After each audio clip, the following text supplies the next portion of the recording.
Okay, so hello there. Welcome back to the podcast. And today I'm delighted to have Lisa Murphy with me. And the reason I've asked Lisa on is because she is well practiced in mindfulness and meditation and all that kind of jazz. So we'll cover those two things and what I mean by all that kind of jazz as well. So hello, Lisa, and thank you ever so much for coming. Hi. In here, yeah. Hi. Okay, so I always start in the same way with these things, which is asking people a little bit about how they grew up and about any aspects of that might have uh, fed into where you're at these days, really, regarding stuff like mindfulness, meditation, etc. Oh yeah, sorry. Um, that's my cue. Yeah. I guess I'm trying to think sort of I was having a little think about that, what sort of led me on this path, but I think it's probably just like love of animals and nature and growing up in like, a loving family. Um And yeah, my mum's Swiss, and I think that had a big thing as well because we were kind of brought up with kind of alternative type things. Like we would always have yeah, we wouldn't use like medicines and things. It would kind of be my mum would get like the arnica cream out for bruises and herbal things and that sort of thing. So like everyone's heard of that now, but back when I was little, people hadn't so much. Um, so it wasn't such a the same sort of thing. And my mum was like really into like salads every day and stuff like that. And I'm not saying I was like mega healthy when I was younger. I really wasn't. I didn't eat like I was always leaving my veg and stuff like that. But yeah, I had that influence. And also my sister as well, my older sister, she's always been into sort of like alternative um therapies and health, and that's kind of also influenced me. So that's where I started with when in 2000 I started like a massage course. So doing that, and that kind of went into Reiki. And I did I did reflexology first and Reiki, Indian head massage. And then yeah, so it's all been like the physical therapies. And I guess later on, people are like a lot more thinking like body, but also your mind, like the holistic. So yeah, so the mindfulness thing came up. Yeah, and I remember looking online and seeing Paula Pluck like Smart Foundations, and it was the mindfulness courses, and yeah, they've just been brilliant, like really good. I think um yeah, once I started with that, it was like suddenly life, I don't know, you see everything in a whole new light with mindfulness, which is just so lovely. And I've always felt grateful for so much in my life. And I've grown up with the forest, lived down on the south coast. I've grown up with like the forest and the beach and nature. And I think it's just helped me kind of embrace that more, really, I guess. You were saying your mum brought you up in a sort of an alternative medicine environment. Was that a good way of putting it? Yeah, yeah. I Yeah. mean, not like I mean, it wasn't like we were, she was getting the herbs out all the time or anything like that. But it was just a bit, it wasn't like, we didn't really take, and I don't now like take a paracetamol if you have a headache or anything, or if you have a cold, more likely to like, use food and, go to like immune boosting foods and things. So yeah, I guess it's been more like that. That's interesting. So if you've got a headache, then what do you do? I definitely like very rarely would I take a paracetamol, even when I get like migraines. So yeah, I guess like massaging the temples, do things like that. There's different reflexology points you can use, but yeah, I just kind of don't think about taking like paracetamols and things. Yeah, you can get cooling bits, like cooling oils that you can use like on the temples and things, and yeah. That's really interesting because obviously we're in modern society, we're very much kind of pushed towards drugs as a solution and a reaction to everything, really, aren't we? It's Mm. yeah, but I presume you do, from what you said there, you will still take pharmaceutical drugs if required. Yeah, if required. Like it's like I've taken antibiotics like really rarely and things like that. I try not to. And same with my daughter, I guess. If she's been poorly, I tend not to get the Calpol out so often. Um, yeah, it's just different. Yeah, using different things before you get to that point, I guess. Mm. Yeah. So do you think it's simply a case of like following in your mum's footsteps in this respect then? Do you think that she was a big influence on you? Yeah, my mum and my sister, I'd say, were a big influence. And also just I think the place that I've grown up in with the forest and the beach, like I was saying, I think like nature being such a big thing for me and like loving animals and things. I think it's that kind of connecting with that kind of well, slower pace of life, but yeah, just connecting with nature, I guess. Yeah. Yeah. So whereabouts do you live then? So I live in a village called Highcliffe, so it's near Christchurch. It's near the beach. So yeah, That's Dorset, is that right? yeah, Yeah, Dorset. yeah. Yeah, so it's just like it's kind of on the near the border of Dorset. It goes into Hampshire. Yeah, Right, right. So what I'd like to do, I'm kind of picturing who might be sort of watching this, apart from people we know, perhaps, you know.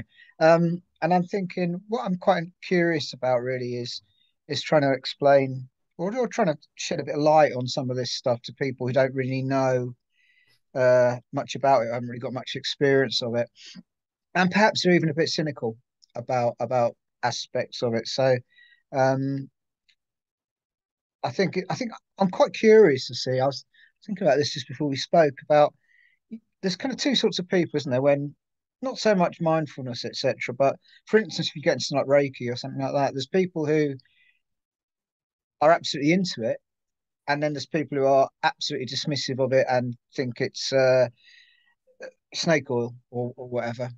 And I'm mm. really curious as to kind of what leads people down either of those pathways. You know, why some people are kind of really. I think it's clearer why people are into it, but why people get this real kind of hostility almost towards that kind of stuff. So I guess obviously we're not going to sort that out right now, you know, any more than we're going to sort out world peace right now. But we can do our bit, I suppose. And so, Yeah. out of all the people you know, do you encounter a lot of or any sort of cynicism in this kind of respect? Yeah, definitely. There's yeah, and there's always that, and I don't think it really comes from a place of like hostility or anything like that. I think it's just that if someone's not experienced that, and also when you just look at the theory, say of mindfulness or Reiki, it all sounds like really airy fairy, doesn't it? Like, you know, I remember I used to think it was. When I started my reflexology course, for instance. I remember myself feeling a little bit cynical about, you know, but does it really? And then when I did the case studies, I was like, wow, I'm really like picking up stuff that I couldn't possibly know about those people. And then, you know, for me, then that was like really seeing it. And I remember thinking if people were sort of into, I don't know, it's perhaps like, because I mean, I love angel cards and things like that now, but at the time I remember thinking, oh, you know, some of those things are a bit too, you know, kind of like you say, I don't know what my husband says. Like he, when I clean the house, he says I'm using fairy water. There's that kind of like airy fairiness. But now I see, and it makes sense now. It really makes sense. All the things that we um kind of push away, actually, they make sense. But I have, yeah, with my husband, for instance, I remember the Reiki. It wasn't that he was completely closed, but he didn't really know, but now he's experienced it and he's had times where he had like real intense back pain one day, one evening. Um, and he'd have to go to hospital for it and everything. And I remember going down and I did Reiki on him and he was almost in a panic attack state because, and I'm sure he wouldn't mind me sharing this either, but he was almost in that panic attack state because the pain was so much. And using Reiki, and I use like lavender oil and some guided visualization. And that he said that just like it was amazing. So I think it's when someone experiences it. suddenly it makes sense. Like with mindfulness, talking about it, it doesn't sound like much, does it? You know, it's just like you think, wow, yeah, how's that going to help me? But it's actually experiencing it is the only way that you can kind of break through those barriers of people. Yeah, and I guess that is just because they haven't experienced that. Yeah, yeah, it is. It's I mean, I had quite a lot of resistance, I think, in myself, um, to sort of various things. I'd sort of messed about on and off with meditation, but in a very kind of I'd read one book and I didn't really, looking back, I didn't really understand it at all, in all honesty. I just thought it was about sitting there doing nothing, which is, you know, an admirable thing in itself. But Yeah. but when I finally got really into it, it was really mind blowing. But before that, I think, yeah, I had quite a lot of resistance to it, and I think I've personally had a bit of a kind of roller coaster levels of resistance to sort of various aspects of what we're going to talk about or what we are talking about, really. So I'm quite curious about that. Like many things, I'm sort of externalizing it, saying people do this, and I'm probably actually talking about myself to some extent as well. You know, because I think Yeah. we all have this kind of internal mirror of what goes on as well. Really, I guess. So okay, let's start with massage. You said was the first thing you got into, yeah. Yeah. So that's something I know very little about, really. Um, so yeah, obviously everybody knows what massage is, as in, you know, needing another person, sort of with a K, that is, you know, needing another person, etc. But can you sort of tell us a little bit about it beyond that? Yeah. So Because I haven't really explained it very well. So yeah, yeah, no, I totally get what you mean. Yeah, I think yeah, it's like quite like if you go for a massage, it's kind of more than that, isn't it? Because that's the physical side of it, like you say, kind of when you're, you know, doing the physical treatment. And obviously it's good for the muscles, and it's good for like your circulation, and it's good for like lymphatics and drainage and all of that, which is like the physical side. But again, it's looking at the holistic as well. And I work in a special school, so that's something I do. So I do massage for the students there, who a lot of them have like mental health difficulties. So then massage for them can really help them to like calms the nervous system. Um, and where the body goes, the mind follows. Where the mind goes, the body follows. But for people who find it really hard to just switch off, by using, say, mindfulness massage, kind of because your body then starts relaxing. Um, you know, just us maybe now, we could be sat here and you might not realize you've got like tension in your shoulders, and you can just give yourself a little massage. You might be feeling nervous in situations. Um, so it's kind of getting, you know, squeezes up the arms and things, which is what I do during some of the meditations. So it's a bit of like self massage. And that really helps us get into our space, kind of, because quite often we're just in our busy minds. So much going on. It just kind of helps to ground us. So massage helps in grounding a person into the here and now. And also like the power of touch, as so many like philosophers and stuff have said. It's yeah, it's just amazing. It's like Reiki, it's just the power of touch with has so much. So, you know, the students I work with, some of them, you know, they're really young and they might be away from home in a residential school. And that for them is almost like getting a hug. That kind of massage is like receiving a hug, which is really powerful, and how that makes you feel. So yeah, I can imagine. You talked about self massage, which is something I'm absolutely unfamiliar with, actually, and but it strikes me as a really good thing to be able to talk about, because anybody watching this could potentially, well, firstly, could they? Can anyone do that, or do you need to be sort of, do you need to know what you're doing? oh yeah, anyone can do that, definitely. Like I said, you could just do, you know, just doing some squeezes up your arms. It's really good for like helping us regulate. So also like people who get panic attacks, anything like that, you can just really kind of bring yourself, ground yourself down by doing things like that. So also in reflexology, you can, you know, tell people how, show people sort of like hand reflexology points so they can do that at home. And just massaging yourself, how kind of we all know for ourselves what feels right for ourselves.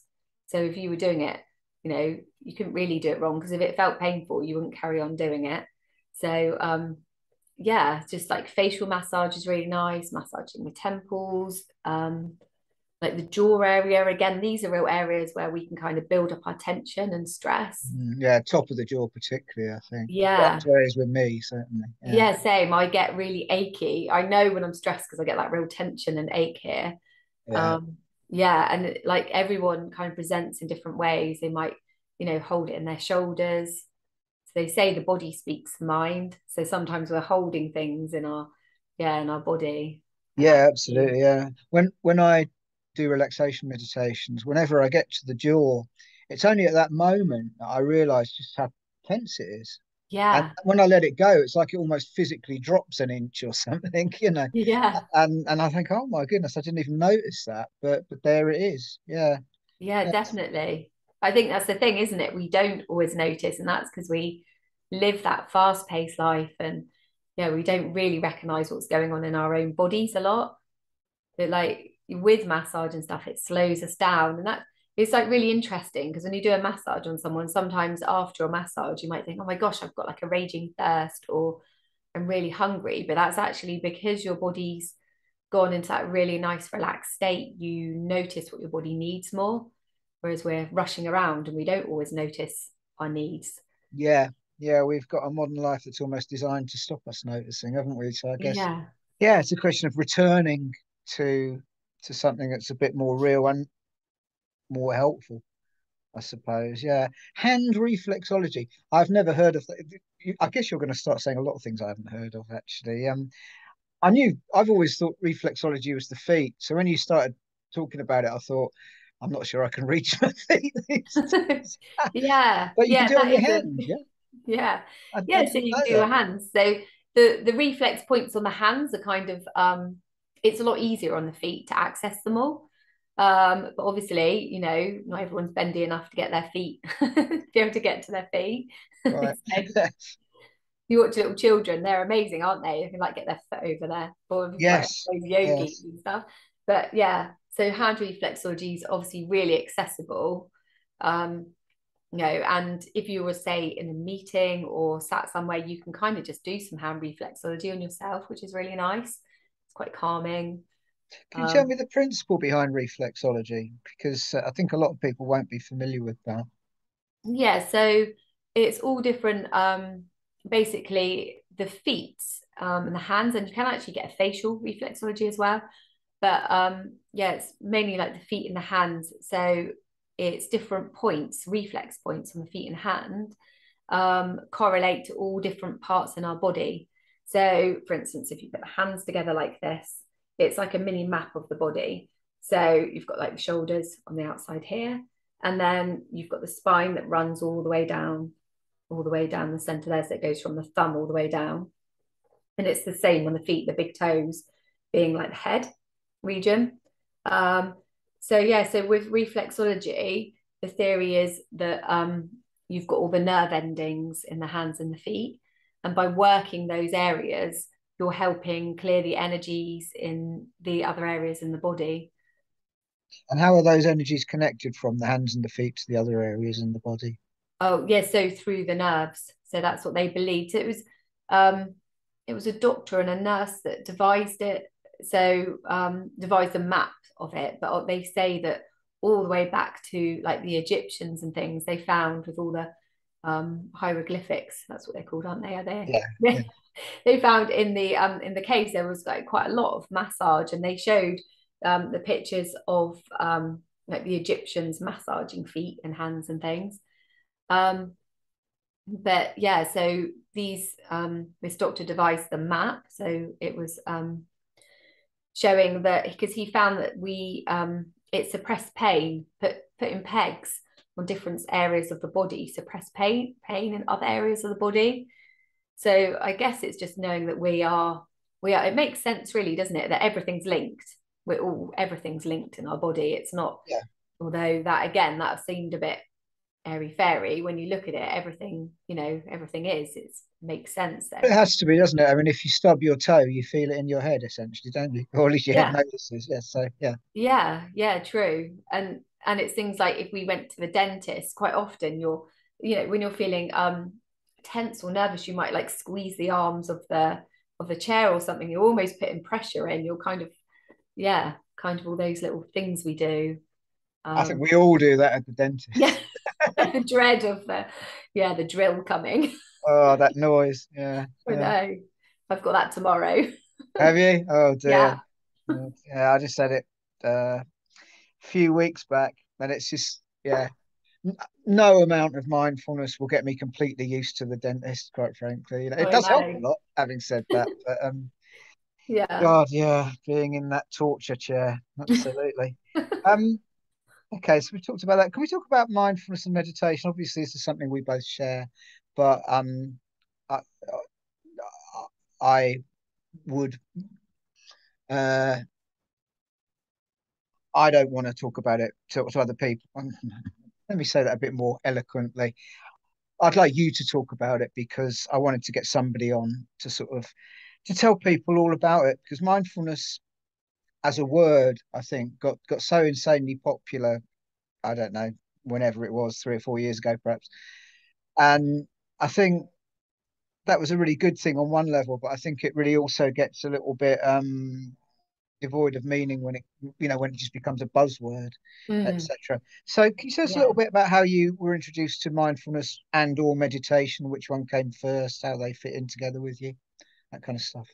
Um, yeah, so I can't really remember what came first. So I think doing the mindfulness course, and that's how I met you, as well. So, but I think doing the mindfulness course was where it did because I was like, I didn't really understand it, and you kind of feel. And I remember going away as well, thinking, oh, do like it all makes sense, but then going away and thinking, oh, but do I understand it? I remember thinking that, like coming away from it and thinking, like I felt all okay on the course when you have the support and people around you. And then when you come back from it, I remember thinking myself, oh, like, do I understand it? But again, I think it is the actual doing of it, not worrying so much on, I don't know, because the theory of it, when you talk about it, like you said, you read a book once, and actually it doesn't always make sense. But I think once you've practiced it so many times, going back to that book, then it all makes a bit more sense. Oh, But absolutely. I somebody recommended I read The Power of Now by Eckhart Tolle, and this was when I started really getting quite into mindfulness quite seriously. And so I went and bought it on their recommendation. And it absolutely blew my mind. I thought this is really kind of life-changing book, and I would recommend anybody watching this to have a read of it. Do you know the book, The Power of yeah, Now? I don't know if I've read all of it. I know it was on the list, wasn't it, of ones to read, but yeah, Yeah. I Well, didn't read all of it. for me, it's I wouldn't say it's strictly mindfulness as such, but I think it's an incredible book about presence and so on. Anyway, the point is, sorry, I'm going off the track a bit here. The point is that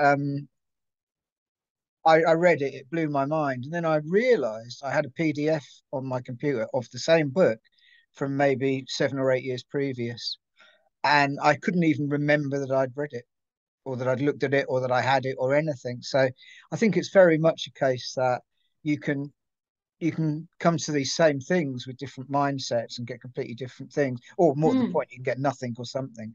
yeah, yeah, Okay, definitely. yeah. Sorry, I interrupted you a bit there. Yeah, so okay. No, you haven't at all. Well, well, you did the mindfulness course. Yeah. So what took you to the mindfulness course in the first place? What piqued your interest? I think it was mainly through work really. So doing all I guess I started doing some like guided visualizations with the kids I work with. Um just like small, it was like small things like, sort of on a beach or body scans and things like that. And actually, I think I just wanted to know like more about that and be able to do more. Like both for myself in life to keep that kind of balance, but also, the main thing was doing it for the students I worked with at the time, still work with. So yeah, and then I guess then it went, to working with adults as well. But I've yeah, I think that's the main reason. Um, and just because, yeah, I'd heard about it, but I didn't fully understand it. So I thought, that would be something really interesting to follow up. I'm going to ask you an impossible question. I realize it's a bit unreasonable of me to say it, but if somebody said to you, "What is mindfulness?" What would you say? Um, so I know the kind of like general definition, but for me personally, I just say it's almost like slowing down. I guess it's kind of slowing down, being in the present moment. But there's, yeah, just coming out of, that kind of helps you come out of that anxiety state. So yeah, just being in the present moment, slowing things down would be my main way to kind of describe mindfulness. And breathing being a massive part of that, which is I'd love to explore that more as well, more like, breath work and things would be Mm, great. yeah, yeah, absolutely. So meditation. Um, I'm going to sort of ask you a few questions that I know the answers to try and, just for the sake of anybody who might be watching, really, because there's a lot of misconceptions about meditation, of course, and you see them repeated day in, day out on popular TV shows and stuff like that. So, do you meditate a lot? I do in like, I'd say more in like mini moments. So yeah, so it's not like I sit there and, do the oms and, sit there for a long time in that sense. It's more like mini moments. So, and I think that's why mindfulness can be, really cool, that you don't have to, and explaining that to people, that you don't have to make a great big chunk of your day where you're going to sit there and just meditate, because that isn't always, you've got children, you've got busy life, you've got work, fitting that in isn't always going to happen. But yeah, meditating, so I do a lot more of it while I'm doing like the chores, the things that I used to see as, jobs. So I love washing up now. So it's like, that's when I might, use my mindfulness, or pegging the washing out, things like that. It's all sounding very domestic, but yeah, just all of those things. Then yeah, so that's how I meditate in many parts. But also when I host my meditations, I really get in that meditative I can't say that. That's a difficult word, isn't it? I Yeah. really get in that state too. I really get in that zone. Yeah. So I don't know, yeah, about you, if you feel that too. Yeah, just that puts me in that zone as well. Um, so yeah, it's not, I can't say like hand on heart I meditate every day, but yeah, I try more to think, right, don't reach for my phone in the morning, to spend a couple of minutes like, just connecting into my body, doing a few deep breaths, maybe some stretches, Mm. instead of just getting on that automatic, which is so easy to do, isn't it? Yeah. Yeah. Habit. I think a great analogy that somebody once said at some point, really, with meditation, is that it's a little bit like going to the gym, in the sense that it's practicing for the rest of the day, but the rest of the day is the real meditation. The sitting there in a quiet room or whatever is lovely, but it's not the whole point of it, really. The point of it is to prepare you for the rest of the time, really. And yeah, and to be able It's to interesting. meditate in at a bus stop on a rainy winter's night or something like that is great. I used Yeah. to always I used to always have almost a fear of getting places too early if I was meeting somebody. But now, because I know I can use that time, instead of just thinking it as an empty time or a wasting time or whatever, I'm quite happy to get somewhere half an hour early if necessary, and yeah, and I can use that time just to sort of breathe and just to sort of take in my surroundings and enjoy the moment, rather Mm. than rather than waiting for that next moment of the actual meeting somebody, I think. Yeah. So I've found it really absolutely life changing in that respect. People think, however, I mean, and this is not helped by the amount of meditation type people who put up pictures of people sitting at the tops of mountains going like that, with their legs Yeah. crossed and all that kind of stuff. I think it'd be really useful to sort of disavow people that's what it's all about, Yeah. really. You know, Yeah, definitely. Because it's much more accessible than that, isn't it? And you don't have, I think and I think I used to think that because you definitely get that imposter syndrome thing. Of thinking, well, am I doing this right and everything? But actually, yeah, it's knowing that should be accessible to everyone and it's okay. And we all have our own styles of doing things. Some things might work for some people, some things don't. yeah, But yeah, yeah, absolutely. The very phrase "Am I doing this right?" is not helpful, really, is it? Because who's in charge to tell you ultimately, apart from yourself? So yeah, yeah, yeah, exactly. And then that's not being kind to yourself. So yeah, that's another massive thing of mindfulness, isn't it? Like being kind to ourselves as well. So mm. yeah, really big. Our self-talk, all of that. Yeah. Yes, absolutely. Yeah, yeah, being kind to yourself. I think another thing that people think about, and this is one of the things I do see on popular telly, misrepresenting things the whole time, is that meditation's all about clearing your mind, and so people think, oh, I can't possibly do that because I just have thoughts, etc. And get distracted, therefore I failed and all that. Can you talk a little bit about that? Yeah, so yeah, that's a really, really good point. Um, so yeah, that's the thing. It's not that you have to have a blank mind, like you said.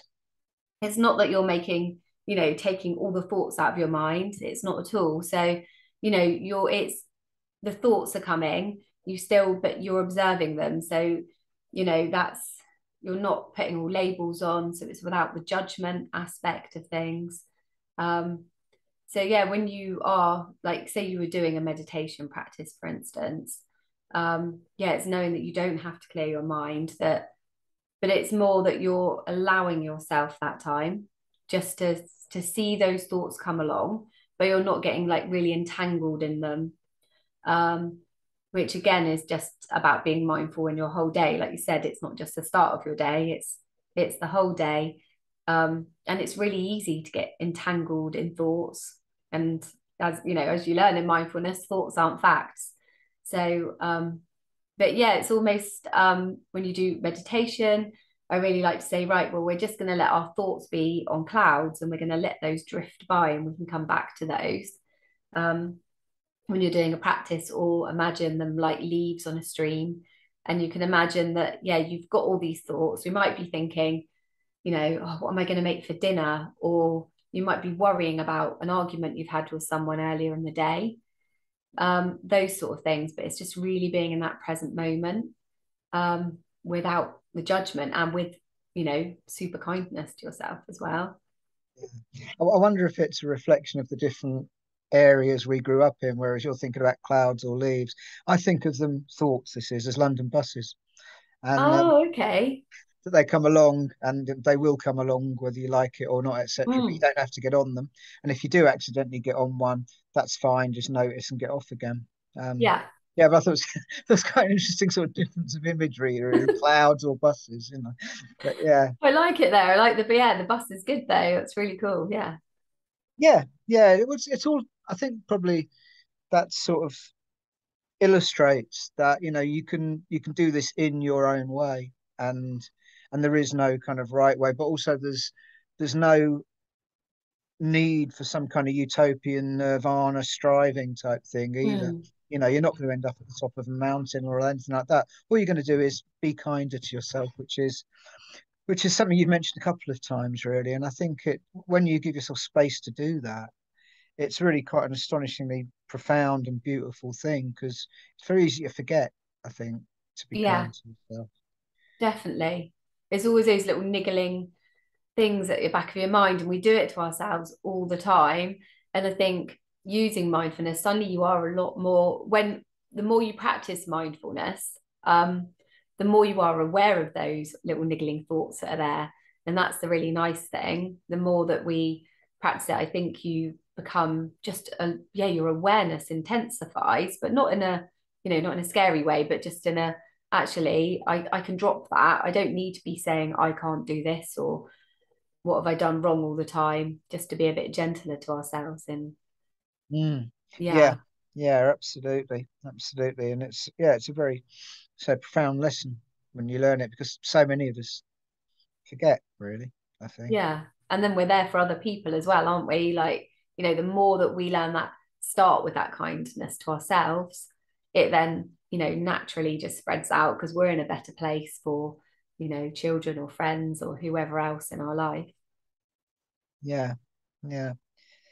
So Reiki, I don't even know if that's the right way to say it. Reiki, is that how you Yeah, say Reiki. it? Okay, right.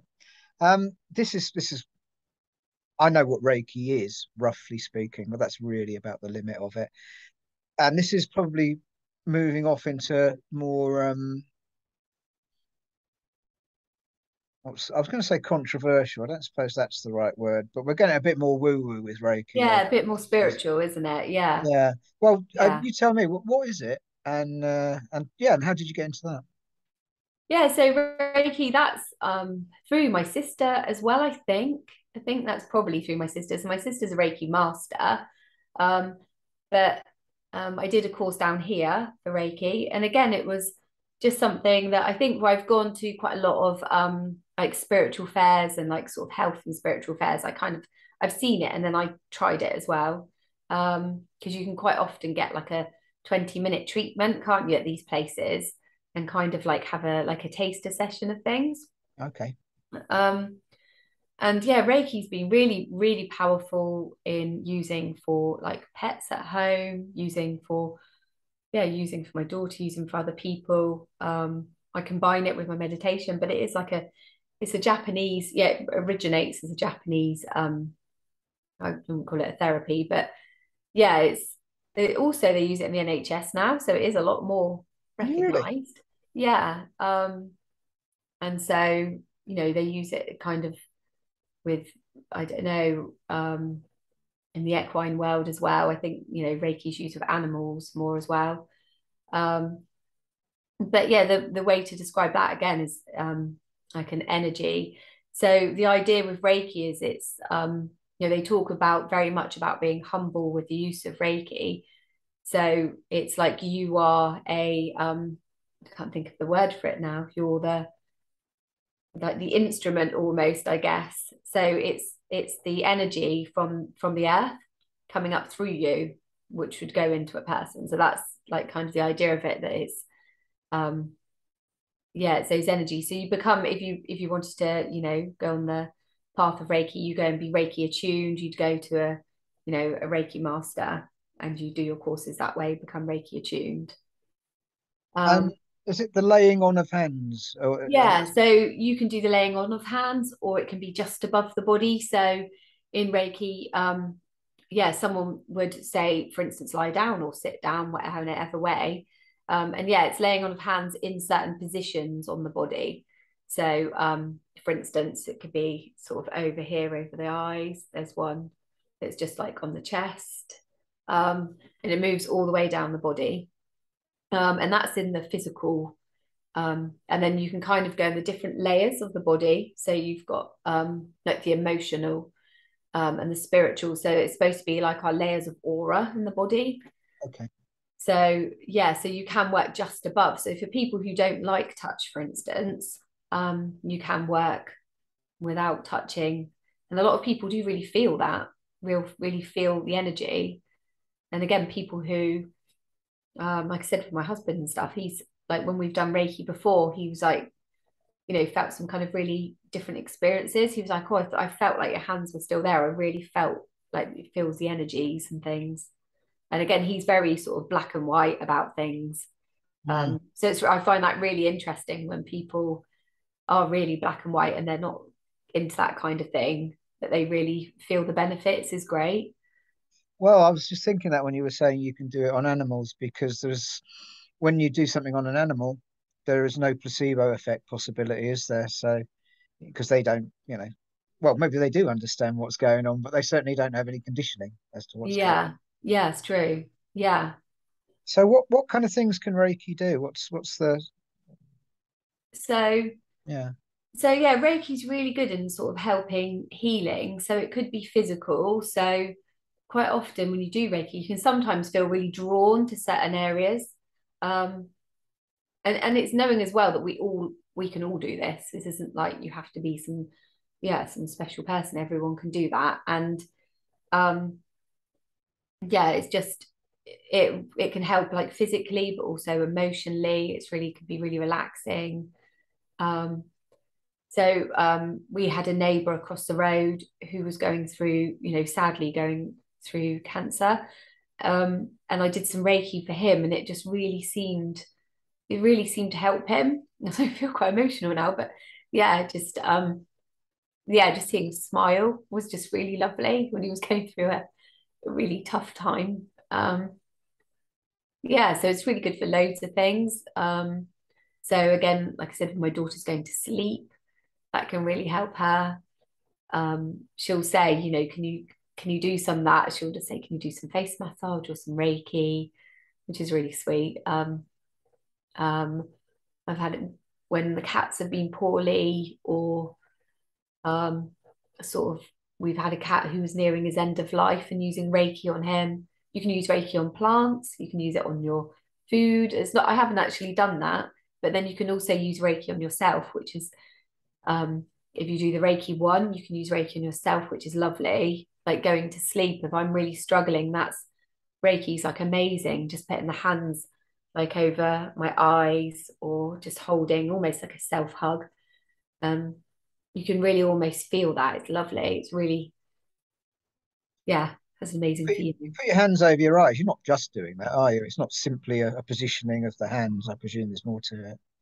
Yeah, it feels, and I guess you don't need to do anything. I'm not thinking, I mean, in Reiki, they say you kind of put your good intention into it. So, you can say in your head, there's symbols you use in Reiki as well. So you can think through the symbols. Um, but also it's your intention. So you're thinking, right, if your intent, you set your intention, you can't do harm with it, but your intention to, do the best for that person. So yeah, you usually set an intention with Reiki, and then you can kind of think Reiki flow, and then yeah, getting the energy flowing. And again, this all might sound like really airy fairy to people, but like and it did to me at some point. And I remember seeing at a I can't remember what you call it, like an alternative fair. And there was these people stood around a person laying down on a couch, and they were all stood with their hands above him. And I was thinking, God, it looks like some, I don't know, strange cult or something. It looked really weird. I'm a horror, yeah. Yeah, it was a bit freaky. And I'm like, and so I totally see that some people will find that odd. But yeah, again, it's all experiential, isn't it? And in times when we really are struggling in life, it's kind of those things that are just so amazing that you can reach to and have, you know, that are really good. So it doesn't require any belief system. No, not at all. It wouldn't, yeah, no, not at all. It wouldn't matter who or what the belief system is. It's not a religion or anything like that. Yeah. I mean, I guess belief in, yeah, feeling it happening, I guess that helps. I've never really thought of that. It is an interesting question. So yeah, having the belief in it probably helps. But then, like I say, when I've done it to people before who have never experienced it and are very black and white, then they I'd say that it's never been a negative experience at the worst situation. It's never been a negative experience. It's always been relaxing for someone. Mm. Um, or that they have experienced something. They might see colors, they might actually feel the energy in their body. Yeah, or they might feel sensations, like they might feel warmth or tingling. And again, that's kind of like the energies, and that is, that's science. So even someone who's scientific, obviously, they know that we're made of energy, and you know, say we're made of stardust, and yeah. um, I hope it's not too difficult a question, or too abstract a question. I don't know, but we've discussed energy, or it's a word that keeps cropping up here. What would you actually? How would you explain that to somebody? What energy? If somebody said that. Yeah, it's a tricky one. So yeah, I guess everything is energy, everything all around us, and we are energy. And and I guess that's part of the reason that I really believe nothing ever ends, and it doesn't. Nothing, yeah, nothing ends. And again, if even if you're in a scientific mind, nothing ends. It keeps going. So with energy, it's like that. Um, so to describe energy, it's really difficult, isn't it? Even if you're thinking the scientific energy, it's not something you can see, but it's something, in a spiritual way, it's definitely something you can often feel. And I think people who, like maybe you're healers or massage therapists, and you can often feel something. And it's a bit like if you could be sat on the train, couldn't you, next to someone, and you feel sometimes you can feel that kind of like, oh, you don't want to sit there, and it's not because of the way necessarily they look or they've said anything to you, but you've kind of sensed their energy, or you sometimes sit next to someone you feel so comfortable, so at home, and you might just start chatting to someone, and I think that's all, I see that as all the energy, and we sense that before we're even close to someone, because that's something that I guess emits from us. I don't know, but yeah, and the energy from the earth as well. Um, so a lot, there's a lot of people who believe in walking barefoot, and you can get that. And again, that's all scientifically proven. The energies that we can get, from the earth, and we're supposed to have that same. I'm so bad with my Yeah, terminology, but we're supposed to be on that same level of energy. yeah. I think everybody would probably be familiar with somebody walking into a room and having an immediate and reaction that might actually seem unfair, in the sense of, I really like that person, or I really don't like that person, or I really want to keep away from that person, or I really want to be near that person. I think we've all kind of experienced that, however we filter it into perception or whatever, and however we define it, I guess. Yeah. So with Reiki, then, is it a question of being more just sort of attuned to the detail of that, so you can localize it and you can feel different types of energy? Is that right? Yeah, I mean, it kind of it does it itself. So it's not, I don't have to think, right, I really need to concentrate on this. You don't. It's just like I say, you're like the instrument. So, so laying on hands and things, it's just, it's just something that's very natural. Like, but someone else who does Reiki might say something totally different. They might say, I really do focus. Um, and really, but I guess again, it's intention. You bring in, that good energy, or you're kind of feeling that intention, um, and then yeah, and then you're kind of, you feel quite, personally, you do feel, I feel quite guided to a certain area. Um, yeah.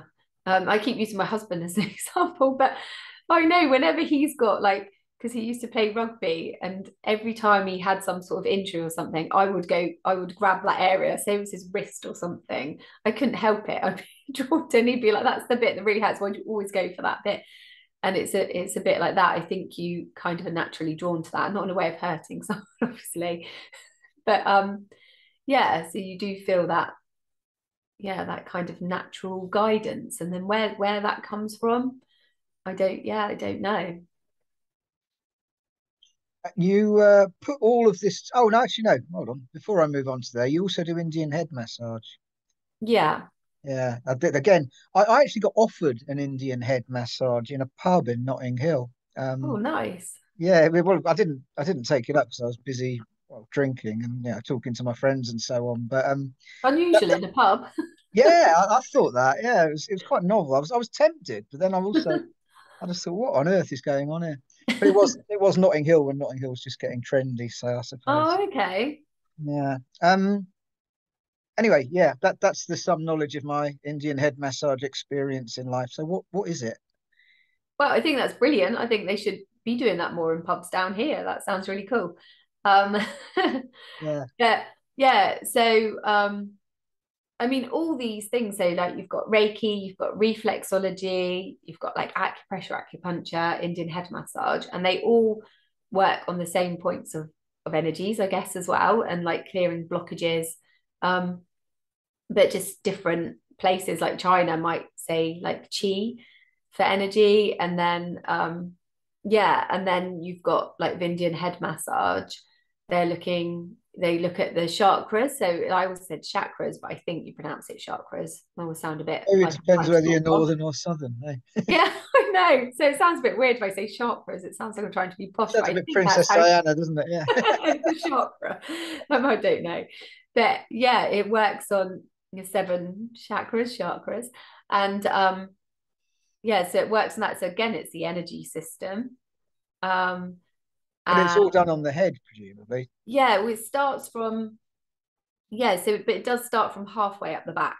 So Okay, so that'd be so that's the top half of this. I say chakras. The yeah, from the back. half So of from the back, yeah. the top half up. Yeah, so Okay. you'd and with Indian massage, it's quite warming movements. So called like champassage is like when you're really, I think I've got that right. Yeah. So it's like really warming movement, gets right into the muscles because you're doing that kind of like rubbing movement. Um, so yeah, it's yeah, Indian massage is quite invigorating, and they also so it's again about balancing the energy in the body, any blockages in the body, which could be physical or emotional. Um, but also they really look into where the stress is, like they, so again, like the jaw being that real place where a lot of us feel stress, or like the head and the face is where a lot of, we're frowning in the day, we hold a lot of tension, you're staring at screens for the day, that sort of thing. So I Indian know head all about that. massage. Yeah. Yeah, exactly. So, it's good for all of that. And again, you can almost give yourself a little mini head massage, but putting putting the thumbs behind the earlobes, and then this is what I guide people, thumbs behind the earlobes, and then just using your hands to almost like a little rake sort of, but keeping the fingers in contact with skin and just going around in little circles. And again, because that's where a lot of the tension is. And the Yeah. ears are really good as well. So just like pulling down the earlobes really nice to release tension. I really like that one. How's That's, that one? that feels vaguely comical, that one. Yeah. And you can kind of like And that move relieves the tension, earlobes does it? around. Yeah, Yeah. so the ears again are another like you can get auricular like acupuncture, which is an acupressure, because it shows the ear is like a little baby curled around. So there's little areas all in the ear that they show correlate to I, different areas of the I can body. feel that having done this, just pulling my ears just and I can feel it in my jaw. That's really interesting.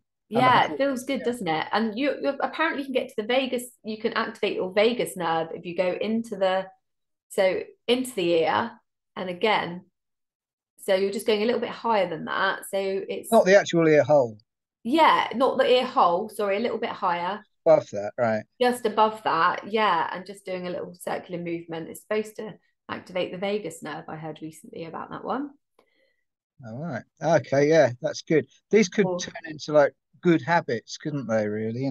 yeah, especially if you are sitting at a computer, just to kind of give yourself a self massage. So, an Indian head massage, you could do squeezes across the shoulders, up the neck. You can kind of hold your hands like this, squeeze up the neck. And then, Indian head massage, you've got all these different points.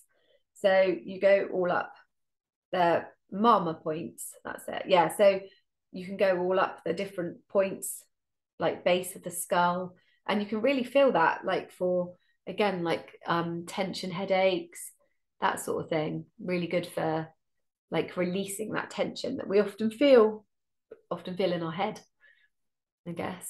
You feel all these things kind of dovetail together perfectly. Yeah, definitely. Yeah, they definitely do, like they so like, so if I did my meditation evening, I often start it with like massage, because then it gets people in that kind of frame. So just like simple, like I said, squeezes up the arms. And in the school I work at with occupational therapists, they talk about all these pressure points for children, or like if you've got ADHD or anxiety, that like it's self-regulating. So you're putting that pressure through your body so your muscles can feel it, helps you ground. um so yeah, using massage, combining it with meditation, like the self massage, just seems, yeah, it does seem to flow really well. At this school you work in, is it really progressive, or are all schools open to this kind of stuff now? Oh, so it's a private special school. And it's got a therapy department, so it's brilliant. So there's an on-site occupational therapist, there's a clinical psychologist, there's a speech and language therapist. They're all on site all the time, like a mental health practitioner. So it's been really, I've loved working in that therapy department because I'm kind of learning loads from them. And it is really, I think they took on, I did case studies, so I was a teaching assistant there. And then I basically was doing my courses at the same time as I was a teaching assistant there as evening courses for my massage. Um, and the occupational therapist said that would be so good for the students. Would you do some case studies? So that's how it started in that school. So I did some case studies, um, and the students, they really like took to it.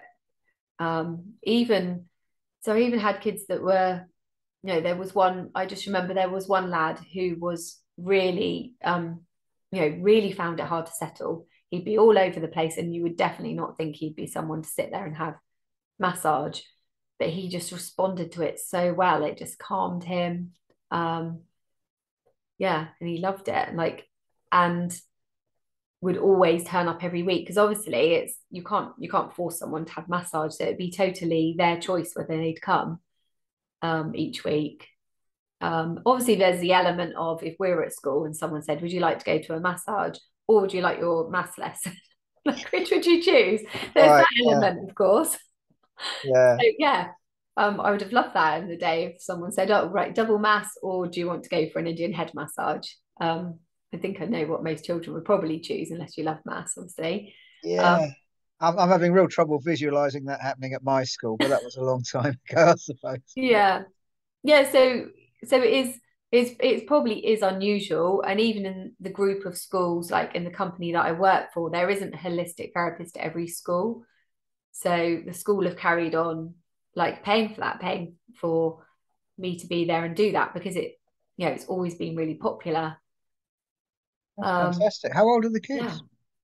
Sorry. How old are the kids at the school? Oh, so they start at usually about 8. I don't know if we've had a 7-year-old, but 8, and then it goes all the way up to about 19.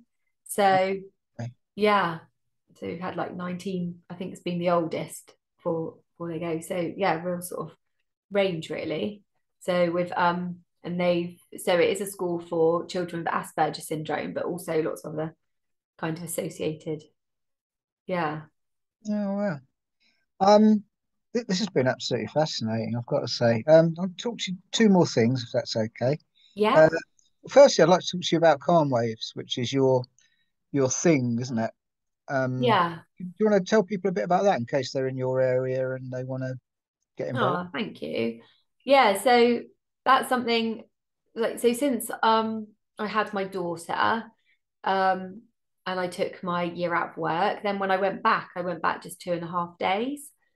So to the school that I work at, because I used to be full time there. I've been there like 22 years now. It's a long Wow. time. Yeah. So, but I just wanted to do something. So I still like, there's something really still holding me there. I still feel the benefit of working there. I still, it's gone through some tough times there, but yeah, there's still something really holding me at that place, definitely. But then I decided it'd be really nice to do it in the community. So with calm waves, I'm hoping to do more from home. I'm just currently trying to clear a room to do more massage and things. But yeah, basically, I do meditation at the community. So every fortnight I do like a guided mindful meditation, which is really focusing more on a relaxation. So yeah, we do the, we'll do a little bit of what we were talking about today with like doing a bit of the massage to start getting in the zone, doing the, diaphragm breathing. So yeah, I've done that. And then I've done some well-being at school for staff, which I've done at my school as well. So yeah, I did like a well-being day, which again is using like meditation and like guided visualizations. Also working with children as well. So I recently did a yoga, like a children's yoga course. So I've been using that. And again, that ties in. So I've been working at a children's club, and then I'm doing an after school club as well at the moment. So that's really worked well because children are kind of got a lot to take on now, haven't they? Mm.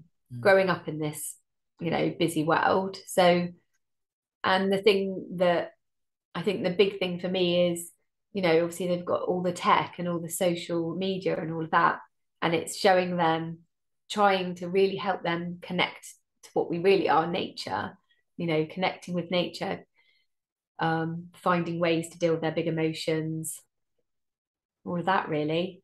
So yeah, that's been really good doing the children's club. So yeah, so I do that, and then I'm hoping that I will be able to like kind of do more with that. It's weird how I've gone the children route because I always wanted to kind of work with the elderly, but the paths kind of change, don't they, in life? Yeah, yeah. Yeah. So it's just, yeah, naturally being guided into that way of working with children. But yeah, so doing massage from home, but like I say, I haven't done a great deal. I haven't put myself out there for that a lot. Um, so what I did, I was doing, in my lounge, which isn't for everyone. So yeah, so I'm, currently trying to clear a room. So if people want to get in touch with you, the Facebook page, is that where they would go? Yeah, so Facebook, or I'm on Instagram as well as Calm Waves Wellbeing. And the same, yeah, on Facebook. So yeah, so for children or for adults, or if you just need that relaxation, or you've got anxiety, that sort of thing. And what I really like doing is combining my therapy. So, using reflexology, and then you can bring Reiki in, and it's just whatever people feel they want, really. Yeah, whatever's appropriate, I guess. Yeah, Yeah, that's yeah. fantastic. I want to finish on a slightly lighter note. I follow your stuff on Facebook, and it's great. But one thing that does strike me is you just seem so impossibly good.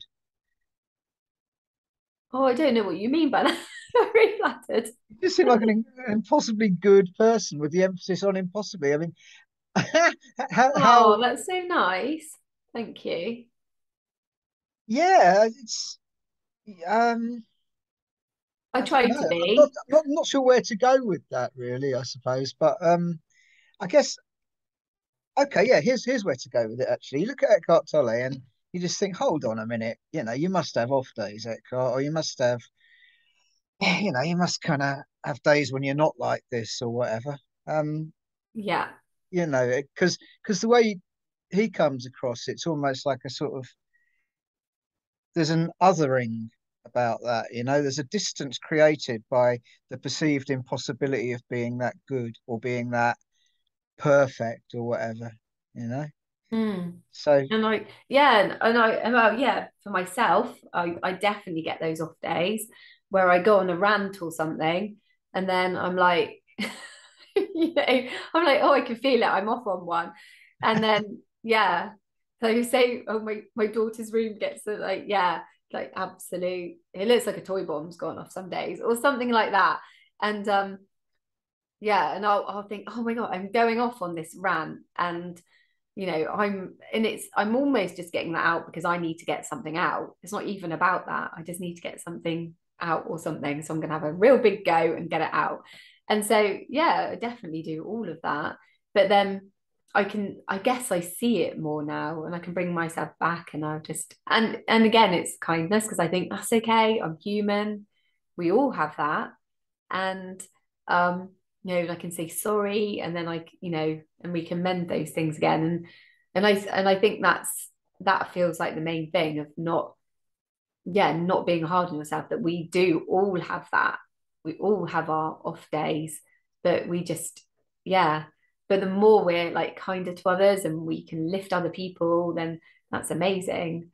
And yeah, like you here doing your podcast, that's amazing. And you're, shining a light on other people and what they do and that sort of thing, that's all really great. And yeah. I think shining a light on what you do is an absolutely worthwhile thing, and I really hope somebody out there at some point will watch this and and feel a door opening for them that could really change their life. Because I think one thing you and me have both got in common is that we've kind of seen that door opening in our own respective ways and walked Mm, through it and never wanted to close it again, really. mm. So that seems like an opposite. Is opposite the right word? That seems like a good point. Let's just go the easy route. That seems like a good point to stop that. So I will stop the interview here, and then I'll have a little chat with you after we stop recording, if that's okay. So all Okay. that remains is to say thank you ever so much, Lisa Murphy. And if people want to contact you, Facebook or Instagram, Calm Waves Wellbeing. And thank you so much for your time and keep up the good work. Oh, thank you. Thanks, Gerard.